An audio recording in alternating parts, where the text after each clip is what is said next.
Your brain is addicted to someone right now, and you don't even know it. Neural pathways are firing for a person the exact same way a cocaine addict's brain fires for their next hit. When they leave, clinical withdrawal. In 2010, neuroscientist Helen Fisher scanned brains of people going through breakups. What she found was terrifying. The same regions that light up in cocaine addicts, ventral tegmental area, nucleus accumbens, reward circuits, showed identical activity. These people weren't sad. Their brains were in active withdrawal, craving, obsessing, desperately searching for dopamine that would never come. Here's what's really happening inside your skull when you fall for someone. But first, what comes next is even more disturbing. When you meet someone special, your amygdala marks it as critical. Every laugh gets recorded, every text, the smell of their hair, the timing of responses.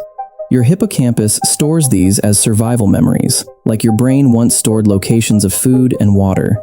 Dopamine floods your system. That "I need more" sensation, the craving, the obsession. Oxytocin simultaneously signals this person equals safety. This person equals survival. These chemicals create a feedback loop between limbic system and prefrontal cortex, a neural highway, a dependency. 85% of people experience at least one significant breakup. But here's what nobody tells you. Every single person experiences brain chemistry changes identical to drug withdrawal. Columbia University proved this with MRI scans. The same regions processing physical pain, anterior cingulate cortex, the insula, light up during heartbreak. Your brain cannot distinguish between a broken arm and a broken heart. And what happens next is where your brain betrays you. The relationship ends.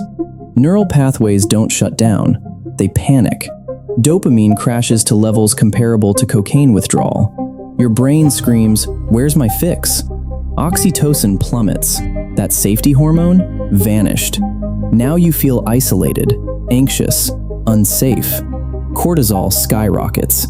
Studies show breakup cortisol elevated to chronic stress thresholds, fight or flight mode, constantly. Your ventral tegmental area keeps firing, searching, hunting for the reward it was trained to expect. That's why you check their Instagram at 3 a.m. Why you replay old conversations compulsively. You're not weak. Your brain is executing the exact neural program a heroin addict executes needing their next dose.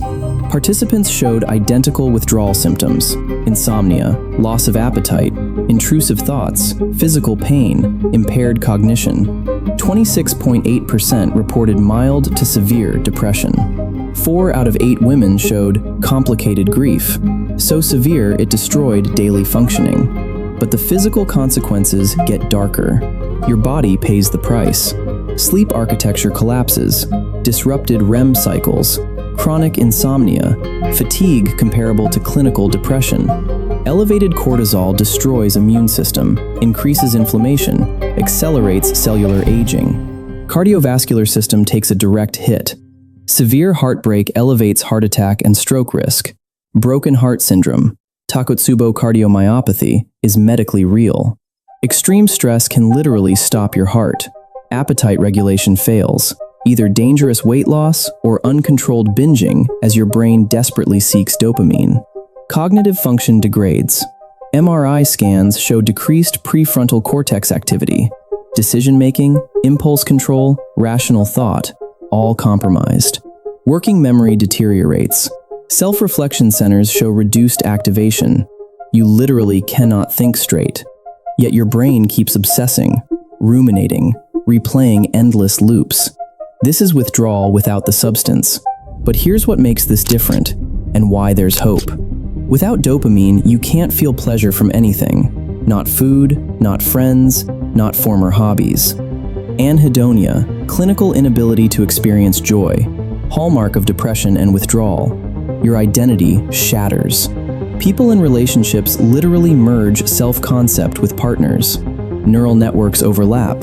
When they leave, you lose the version of yourself that existed with them. Emotionally dependent individuals experienced more severe withdrawal. Anxious attachment styles showed depression 1.7 times higher than secure individuals. Your brain generates obsessive thoughts. Not by choice, but because pathways are physically carved into your brain. Years together build thousands of associations. Every song, every restaurant, every corner, each triggers dopamine circuits. Each restarts craving. Those triggers don't fade quickly. But here's what drug addicts don't have: neuroplasticity working in your favor. The substance you're addicted to isn't chemically available anymore. Your brain can't get another hit, ever. With drugs, one relapse restarts everything. With heartbreak, they exist in the past. Your brain must adapt. The prefrontal cortex begins fighting back. Brain scans show increased activity in emotional regulation and impulse control areas. Your brain is trying to save you. The protocol? Cut all contact. Every text, photo, encounter floods dopamine and resets progress. One glimpse sets you back weeks. 60 days minimum, no exceptions. Replace dopamine source. Exercise increases endorphins and dopamine naturally. Intense cardio produces neurochemical response identical to mild euphoria. New reward pathway. Interrupt rumination physically. Obsessive thoughts run on autopilot. Visualize a stop sign. Snap a rubber band.